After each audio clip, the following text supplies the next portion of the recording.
aby do toho viděl ještě víc. Dobrý den. Vy už jste tady, my jsme vás teda čekali, ale tak brzo.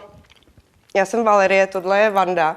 Tak kdybyste si zatím tady podívali podílně, my to dojíme a uklidíme a budeme se vám hned věnovat.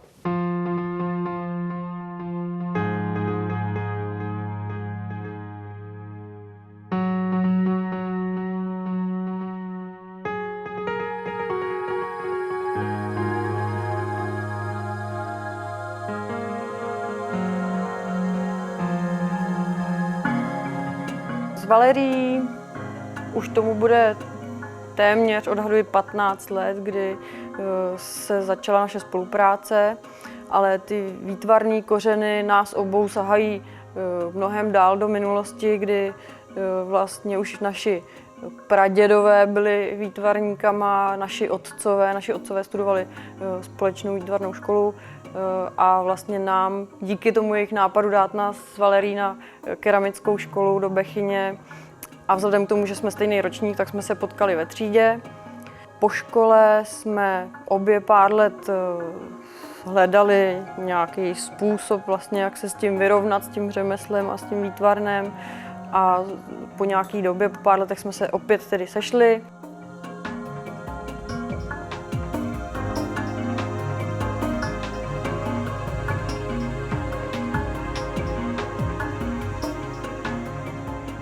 Vůdčí typ je pro mě rozhodně Vanda, i když to možná vypadá, že třeba já, ale rozhodně ona. Vanda je vůdčí typ, protože je pořádná nebo systematická. Já jsem takový větší chaotik, přijde mi důslednější, třeba i, dejme tomu, co se týče třeba balení zboží, tak to vím, že mě k tomu nechce pouštět, pokud se balí na flér. Umí to, funguje to. Myslím, že každá z nás má na starosti něco jiného a vzájemně se to tak doplňuje přirozeně a příjemně, že to může klapat. Jo? Čili, že já třeba mám asi na starosti víc tu organizaci celku jako takovou a Valerie zase si myslím, že je výtvarně schopnější a určitě v současné době se stará maximálně o design nebo vzhled těch výrobků ona.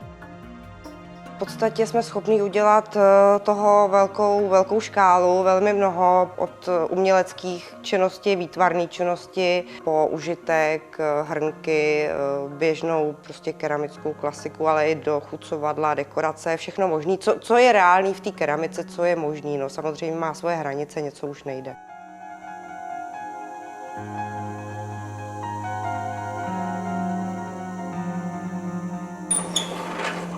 To otvírání je úplně nejlepší, protože když si ten člověk dá nějakou věc, kterou nově nadekoroval, tak se hrozně těší vlastně, jak to dopadlo. A někdy je zklamání, někdy je naopak neočekávaná radost, to je vždycky prostě překvapení. Tahle slánka, to je naše taková nejoblíbenější záležitost, kterou jsme vyvinuli před několika lety. Je to slánka a pepřenka, sem patří korek a je to taková velice oblíbená, prodejní i dobře věc. Vandi, pojď mi pomoct, pindáme to. Tak hele, tady máš to. Jo, tady máš takže nějaký jaro, prosím. kuřátka, ptáčci, mističky, ptáčky. Ty potřebuju na flér, to jsme měli spoustu objednaných, to je taková jarní kolekce, vlastně spolu s kuřátkama, žlutá, zelená, to je teďka taková barvička v oblibě. Na fléru je bezvadný, bezkonkurenčně to, že vlastně my tam vidíme, máme tam tu okamžitou reakci od lidí. Zároveň teda je druhá nádherná věc to, že se ty naše věci díky tomu fléru dostanou po celé republice.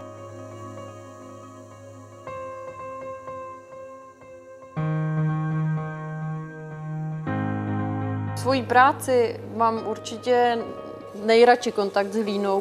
A speciálně tady u toho točení třeba je to ta krása, že vlastně si s tou hlínou v tu chvíli člověk může dělat, co chce. Můžu si udělat buclák rovnej, velkou vázu, malou, pohrát si s tím, dotvořit ten tvar tak, aby to ve finále bylo podle mých představ.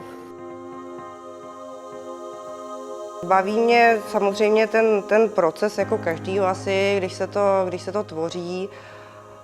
V poměrně i jakoby rychlej výsledek, že je to vidět a klasicky ta radost, že to člověk vymyslí, realizuje a když ještě potom navíc to veřejnost nebo to okolí ocení taky, tak je to úplně bomba. A když se vám keramika rozbije, tak nezoufejte, protože u nás si vždycky můžete koupit novou.